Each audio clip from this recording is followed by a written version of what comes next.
Pour dernier débat aujourd'hui dans La Voix est libre, un débat consacré à Verdun et l'enjeu est de taille. Arsène Lux, le maire sortant, se représente pour un 4e mandat. Au total, 6 candidats et ils sont tous là derrière moi en place pour confronter leur point de vue sur des thèmes qui vous intéressent. On parlera fiscalité, éducation, sécurité, patrimoine. Vous pouvez évidemment réagir sur les réseaux sociaux. Les mots-clés s'affichent sur votre écran. Hashtag F3 Lorraine ou hashtag MUN 55100, c'est le code postal de la ville. A tout de suite.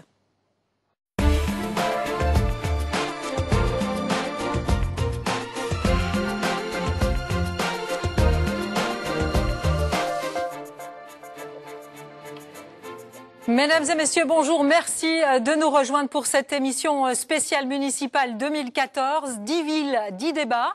C'est le dernier débat aujourd'hui et gros plan sur la ville de Verdun. L'enjeu est de taille. Arsène Lux, le maire sortant, se représente pour un 4e mandat, ce qui provoque une inflation de candidatures, y compris dans ses rangs. 2 anciens adjoints sont d'ailleurs en lice dans ce scrutin. Au total, 6 candidats. Merci messieurs d'être avec nous. On va d'abord vous présenter, tout d'abord dans l'ordre alphabétique, François-Xavier Franceschini pour le Front de gauche, le nom de votre liste pour Verdun, un printemps de gauche. Ensuite, avec nous, toujours dans l'ordre alphabétique, Laurent Fréminet, d'Hiver Droite, le nom de votre liste, Verdun pour tous. Vous êtes au conseil municipal depuis 15 ans. Armand Génin, d'Hiver Droite, vous avez le soutien affiché de l'UMP. Le nom de votre liste, Verdun Ensemble. Et Samuel Hazard pour le PS, vous avez le soutien du PS. Aurélie Filippetti, d'ailleurs, était hier à Verdun. Le nom de votre liste pour Verdun, une équipe, un projet. Ensuite, nous avons Arsène Lux, d'Hiver Droite, maire sortant, avec cette liste, Verdun, toujours pour tous, avec passion. Je rappelle que vous êtes ancien député, ancien conseiller général, ancien préfet de police. Et puis Gilbert Prault pour le Front National, le nom de votre liste, Verdun fait front. Alors, avant d'entamer ce débat, rappel tout d'abord des enjeux à l'actif du maire sortant Arsène Lux, le plus long mandat d'un seul tenant dans l'histoire de la ville. Alors, l'usure du pouvoir va-t-elle jouer? Rappel du contexte tout de suite. Verdun, ville symbole de la Grande Guerre, ville de droite par excellence, qui n'est passée à gauche que 2 fois en 70 ans. C'est Arsène Lux, d'Hiver Droite, qui en 95 déloge les socialistes. En 2014, c'est une guerre de tranchées qui s'engage. Il brigue un 4e mandat. Si en 2008, ils étaient 3 candidats en lice, cette année, ils seront 6, dont la moitié à droite. Il faut dire que le maire est un personnage réputé inflexible, qui sait s'attirer des amitiés, mais aussi des inimitiés. Alors, l'usure du pouvoir va-t-elle jouer? Qui sera le maire du centenaire? Celui qui sera élu laissera son nom dans l'histoire. Les Verdunois auront le choix, continuité ou rupture, mais la bataille de Verdun s'annonce difficile. Alors, durant ce débat qui va durer 45 minutes, on va aborder différents thèmes, des thèmes évidemment qui intéressent les téléspectateurs et les citoyens. On va parler évidemment emploi, développement économique, fiscalité, mais aussi éducation. C'est un sujet sensible, sécurité et évidemment, dernière partie, on la consacrera au patrimoine historique au travers des festivités du centenaire. Alors pour ce débat qui va durer 45 minutes, je vous rappelle, vous téléspectateurs, vous pouvez réagir en direct sur les réseaux sociaux. Hashtag F3 Lorraine ou hashtag MUN 55100, c'est le code postal de la ville. Premier thème, la fiscalité et le développement économique. Alors, je vous propose tout de suite, avant cela, votre premier exercice, c'est la présentation, toujours dans l'ordre alphabétique. Alors, qui êtes-vous? François-Xavier Franceschini pour le Front de gauche. C'est à vous pour 30 secondes. Écoutez, j'ai 47 ans, je suis père de 2 enfants, je suis salarié, aide médico-psychologique. Je suis titulaire d'un niveau 3 en gestion et comptabilité. J'ai passé 21 ans dans l'arme des troupes de marine et notre programme aujourd'hui se décline en 3 thèmes. Le développement économique d'une économie sociale et solidaire, le tourisme de masse, renforcer les services publics municipaux et ensuite instaurer une véritable démocratie participative. Donc pour Verdun, un printemps de gauche, c'est possible.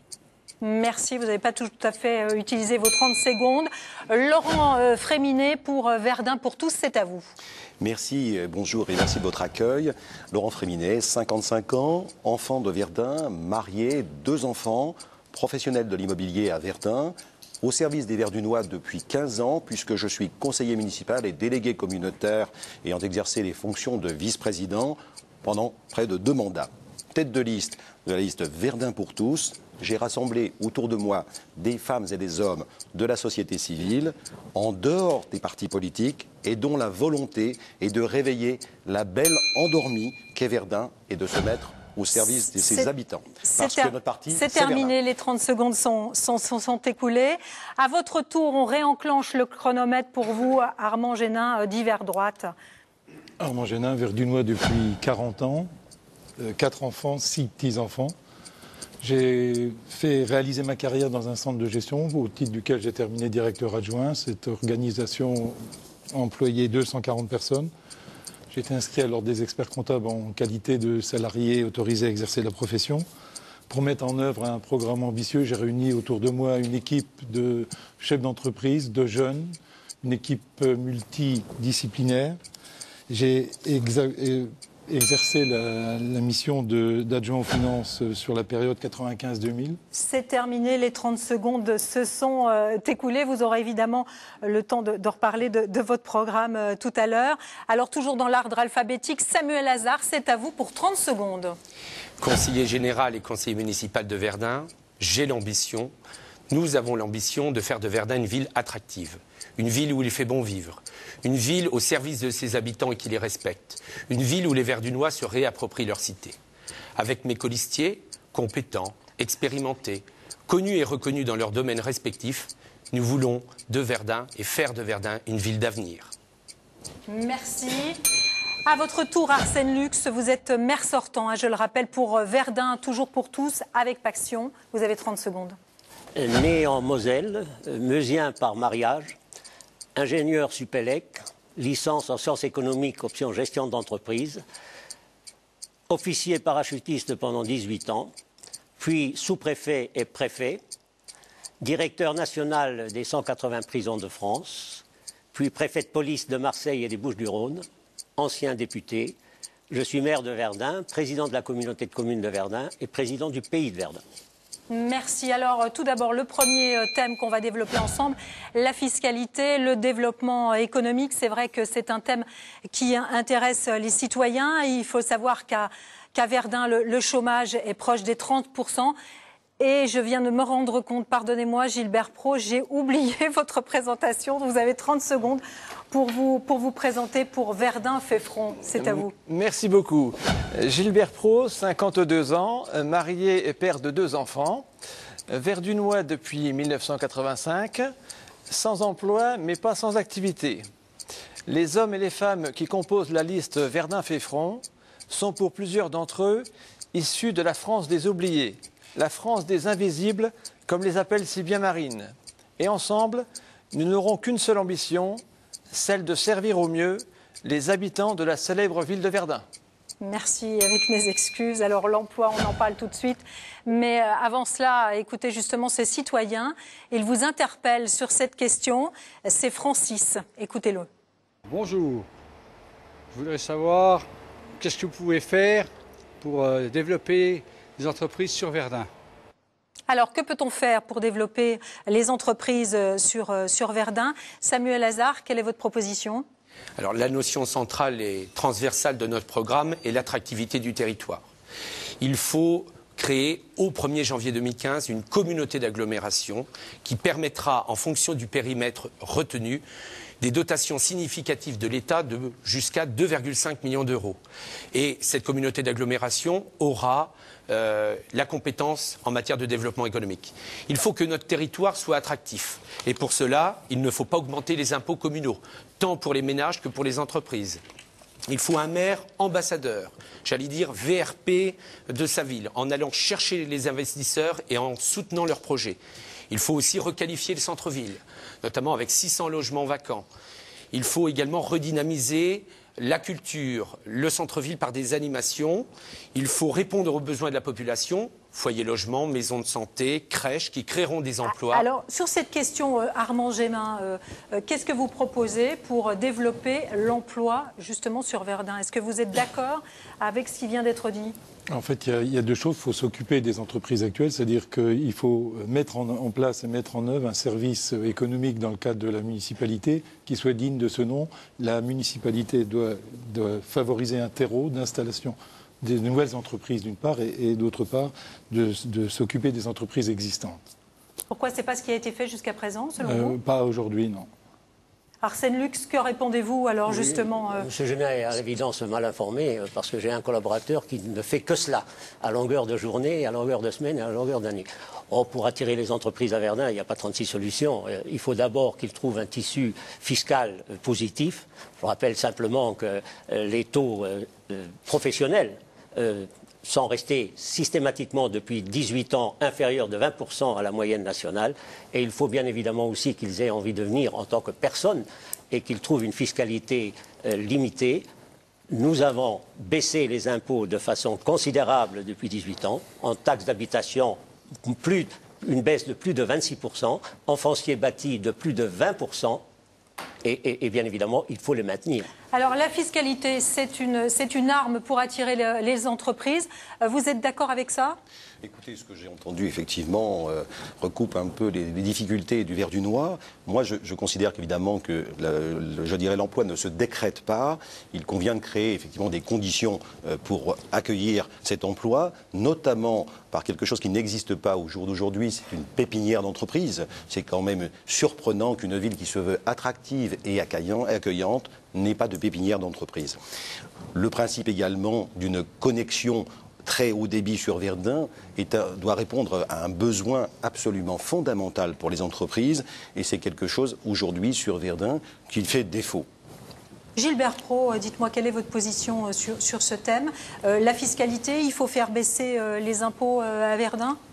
Je pense qu'on peut encore faire baisser les impôts à Verdun. C'est faisable selon vous? Tout à fait. Nos compatriotes ont subi de la part du gouvernement UMP et PS successifs de fortes hausses d'impôts et les gens n'en peuvent plus. C'est vraiment le premier intérêt qui va susciter leur vote. Et concernant l'emploi et le dynamisme économique, alors que faut-il faire pour ramener des entreprises à Verdun? Alors l'emploi, je veux dire que c'est plutôt au niveau national que ça va se régler de manière solide et pérenne. Par contre, effectivement, le maire a un pouvoir d'attirer un petit peu d'emplois et de faire un certain nombre de choses. Alors concernant le chômage, il est important, hein, près de 13% sur Verdun, ce qui est un peu plus que la moyenne. Un petit peu. Justement, j'allais vous relancer sur cette question. Voilà. Ce qui est un peu plus sur la moyenne que la moyenne lorraine et davantage sur la moyenne française. Que proposez-vous, vous, sur ce thème? Le Front de gauche a d'autres propositions, d'accord. Donc, effectivement, moi, je pense avant tout à la défense des salariés. Et je pense en ce moment aux gens, aux fermetures d'usines, Dutzmann, Sodétal, Bergère de France, voilà, qui connaissent la crise, les gens qui sont jetés dehors à cause d'un capitalisme outrancier. Donc nous voulons, nous, effectivement, changer l'économie et aller vers une économie positive, une économie sociale et solidaire. Pour ce faire, il faut redonner de la dignité aux salariés. Concrètement sur Verdun, par exemple, ça pourrait se manifester de quelle manière? Nous pourrons faire une chose. Actuellement, il y a un projet de loi qui est fait par Benoît Hamon, d'accord, et qui concerne l'économie sociale et solidaire. La Banque publique d'investissement va dégager 500 millions d'euros et 80 millions d'euros d'investissement. D'accord ? Donc nous sommes pour avoir un consensus et une concertation avec la Chambre régionale d'économie sociale et solidaire. Nous pourrons, au niveau de la municipalité, aussi mettre à disposition nos locaux, développer des terres maraîchères et faire en sorte qu'une économie positive puisse se développer sur Verdun pour la défense des salariés. Alors voilà ce qu'on pouvait dire sur ce premier thème. Je vous propose à présent d'ouvrir le deuxième thème. Il est consacré à l'école et à celui des rythmes scolaires. Avant cela, écoutez Candice, elle est enseignante. Bonjour, donc je suis enseignante et je me posais la question de savoir qu'est-ce que vous comptiez faire en matière de rythme scolaire à la rentrée prochaine si vous étiez élu sur Verdun. Laurent Fréminet, alors que comptez-vous faire? Vous êtes au conseil municipal depuis 15 ans. Vous êtes en désaccord avec ce dossier, avec Arsène Lux? Oui, très partiellement, enfin partiellement, bien sûr, sur ce dossier du scolaire. La première chose, c'est de reprendre effectivement l'angle et reprendre le dialogue avec nos partenaires, les partenaires enseignants, les parents, les enfants. C'est absolument fondamental. Ce rapport et ce dialogue a été, je dirais, distendu par, je dirais, des positions qui sont assez brutales. Et c'est un élément tout à fait fondamental. L'écoute de l'autre pour, effectivement, améliorer la situation. Bien sûr, notre souhait, il est de favoriser et de pérenniser les écoles de quartier. La centralisation à l'excès, telle qu'elle a été mise en place par l'équipe d'Arsène Lux, n'est pas forcément, d'une part, une source d'économie et d'autre part, de qualité de gage d'enseignement. Qu'est-ce que vous répondez à cela, Arsène Lux? L'école a été depuis l'origine la priorité numéro 1. En application du principe Alors vous souhaitiez que les enfants aillent à l'école le samedi matin? Oui, bien sûr. Mais enfin, bon, on fera avec si c'est le mercredi matin. Ça a été retoqué. C'est toujours dans les cartons. J'estime que ça n'est pas optimal, mais peu importe. Il est clair que Verdun est en matière d'équipement, je parle bien évidemment de l'élémentaire, du scolaire, du primaire, est la ville de Lorraine qui a fait le plus d'efforts, notamment dans les nouvelles technologies de l'information et de la communication. Toutes nos classes sont équipées en TBI. Nous avons augmenté les ordinateurs de façon considérable sur 10 ans. En fait, on en avait 60, on en a 260. Donc cet effort continuera bien évidemment à être poursuivi. La proximité, j'entends ces proximités, c'est tout à fait utopique. La qualité impose qu'on ait une masse critique. Et la modernisation des immeubles sur Verdun a été portée de façon considérable. Elle mérite bien évidemment d'être poursuivie. Vous êtes d'accord avec ça? Non, pas du tout. Je pense qu'il y a un véritable échec au niveau du périscolaire et de la loi Payon mise en place par la municipalité. Effectivement, monsieur Arsène Lux veut simplement faire la chose suivante. Disposer d'1h30 sur 2 jours. Hein, c'est pas possible. Il est impossible que cela puisse se faire. La loi, non, le périscolaire doit se faire sur 4 jours et de 15h30 à 18h30. Vous avez 17h30. Non, c'est vous qui l'avez mal lu, puisque vous avez eu des refus de l'Académie plusieurs fois. Donc vous ne savez pas lire la loi. Mais nous allons l'exiger parce que nous finançons 300 000 € sur les 400 000. Ça, nous allons l'exiger. Effectivement, ça, oui, tout à fait. Mais ça, c'est les travers de la loi Payon et de la du social-libéralisme. Ça, je suis d'accord avec vous. Tout à fait. Ça, c'est vrai. Donc effectivement, les municipalités sont en charge du périscolaire et ça, ce n'est pas normal. Mais par contre, on peut essayer de trouver des bénévoles et faire en sorte d'augmenter les plages horaires de 15h30 à 16h30 et ensuite de 16h30 à 18h30 en halle de garderie pour, comme disait M. Samuel Lazare, faire de cette ville une ville attractive. Samuel Lazare, justement, alors vous, concernant les rythmes scolaires, en plus, vous êtes bien placé, vous êtes professeur d'histoire. Tout à fait. Moi, je suis un ardent défenseur de cette réforme des rythmes scolaires. Mais comme le prévoyait la loi, il fallait de la concertation. Or, il n'y a eu aucune concertation avec tous les acteurs du monde éducatif.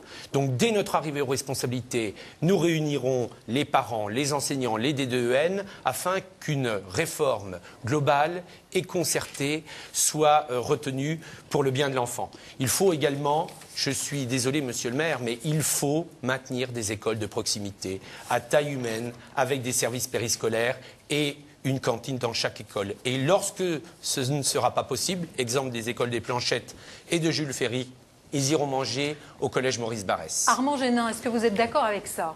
Je partage partiellement ce qui vient d'être dit pour 2 raisons. La première, c'est que je crois que dans ce qui vient d'être dit autour de la table, on a peu écouté les parents et les enfants.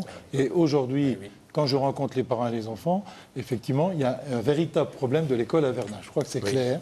Et il est clair qu'il faudra revenir à la proximité. Les Verdunois ont perdu une certaine proximité. Et il est de la responsabilité du maire d'une ville de prendre en compte la proximité de ses concitoyens. Ça, c'est un point. Le deuxième point, concomitamment à ça, nous devrons être aussi responsables, c'est-à-dire que nous faut aussi prendre en compte que le fait que les parents sont aussi des contribuables. Donc, il faudra les parents qui veulent qui ont des exigences pour les enfants sont aussi des contribuables. Donc il faudra effectivement remettre en place un certain nombre de services de proximité en faisant aussi attention de gérer budgétairement les choses de manière optimale. Je crois qu'il ne faut pas perdre de vue à la fois le côté humain mais à la fois le côté financier. Alors ensuite, le fait de centraliser, d'avoir centralisé 200 ou 300 élèves sur l'école Caroline Eck, sur le projet Moi, personnellement, je n'ai rien à dire en tant que tel. Par contre, en ce qui concerne le mode d'éducation des enfants et la gestion des enfants en tant que tel, ça me perturbe beaucoup. Je voudrais qu'on écoute votre point de vue, Gilbert Pau, pour le Front National, justement sur cette question des rythmes scolaires. Alors effectivement, les parents d'élèves que j'ai pu rencontrer sur Verdun, je regrette même de ne pas les avoir rencontrés tous, mais m'ont fait part d'un certain nombre de dysfonctionnements au niveau des écoles, qu'ils concernent le transport, l'accueil, les horaires, les temps d'activité périscolaire. Je pense que c'est pour ça que nous avons décidé, dès l'arrivée de la nouvelle mandature, d'organiser des grands états généraux en convoquant donc les différents acteurs, les parents, les enseignants et la municipalité pour mettre tous ces problèmes-là à plat.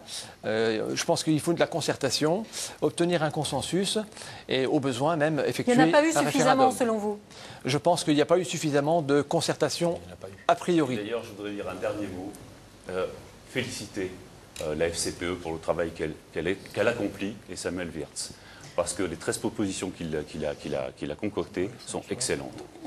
Alors, je voudrais qu'on aborde cette fois-ci compléter simplement sur la mise en œuvre d'étapes, parce qu'il ne faut quand même pas oublier que c'est un gouvernement socialiste en place qui a mis en place l'étape sans en assurer le financement. Donc c'est aujourd'hui les collectivités territoriales qui doivent l'assumer. Donc c'est ce qui me fait revenir sur ce que j'ai dit tout à l'heure, qu'il ne faut pas oublier que les parents sont aussi des contribuables. Et je crois que c'est important et qu'on en prenne tous bien conscience autour de la table. Une dotation de l'État de 90 € plus 53 € de la CAF, hein, Monsieur Génin. Ne l'oubliez pas, ça fait 143 € par enfant et par an. On a bien compris que ce thème allait passionner encore cette semaine de campagne. Je vous propose qu'on aborde celui de la sécurité. Pour cela, je vous propose quand même indiquer la concertation. 30 secondes.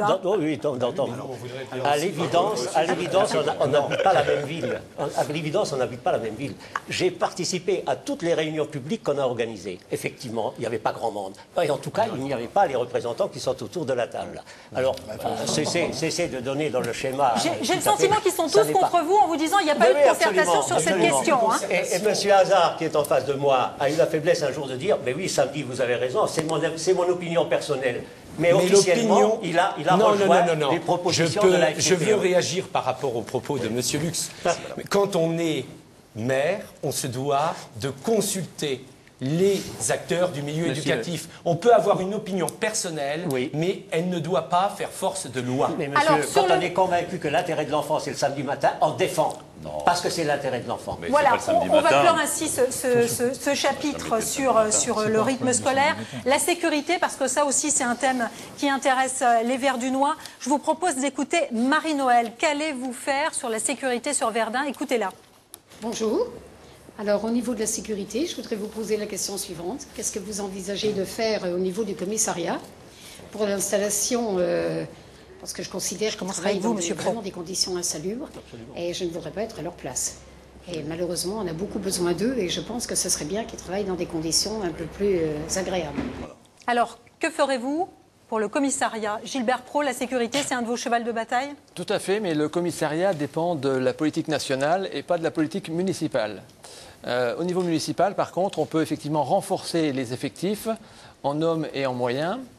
Ça, c'est absolument essentiel aujourd'hui. Les Verdunois que j'ai rencontrés ont le sentiment de ne pas vivre en sécurité. L'installation de caméras de vidéosurveillance, il faudra effectivement l'améliorer, la renforcer.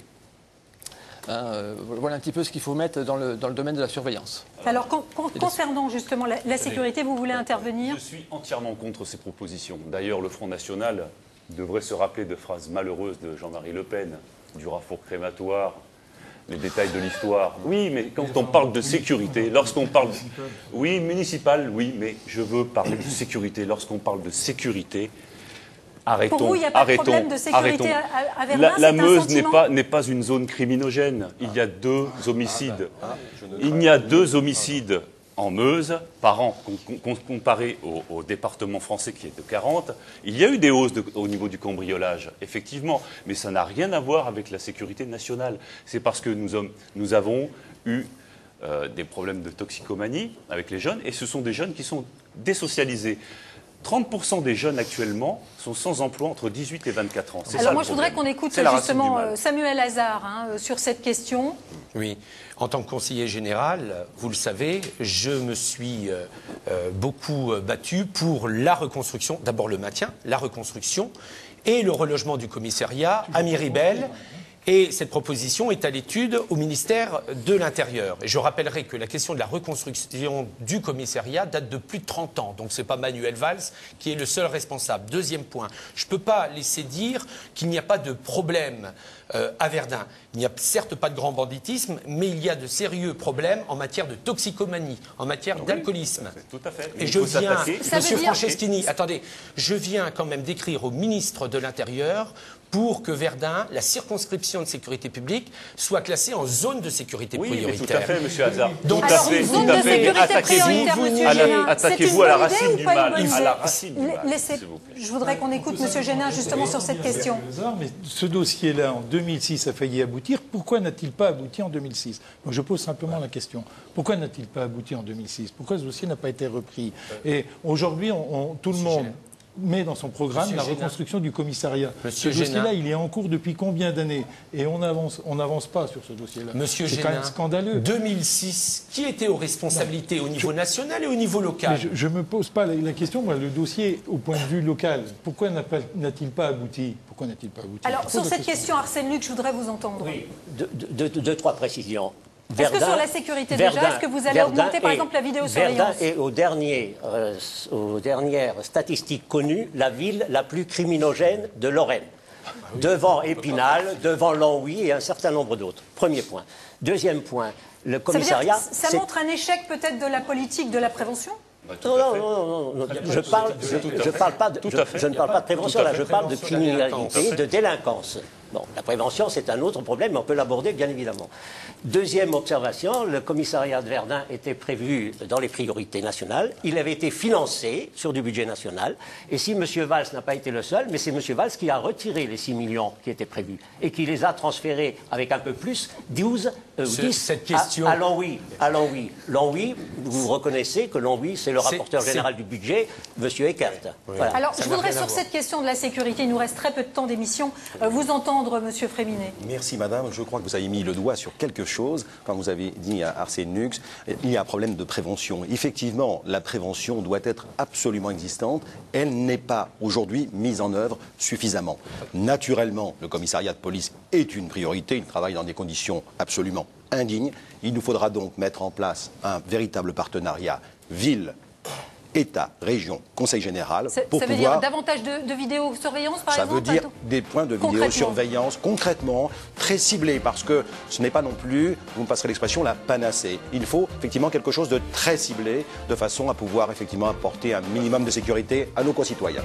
On arrive au terme de cette première partie d'émission. On se retrouve évidemment tout à l'heure pour la dernière partie de cette émission. Dans un instant, votre journal régional avec Cécile Boisson. À tout de suite.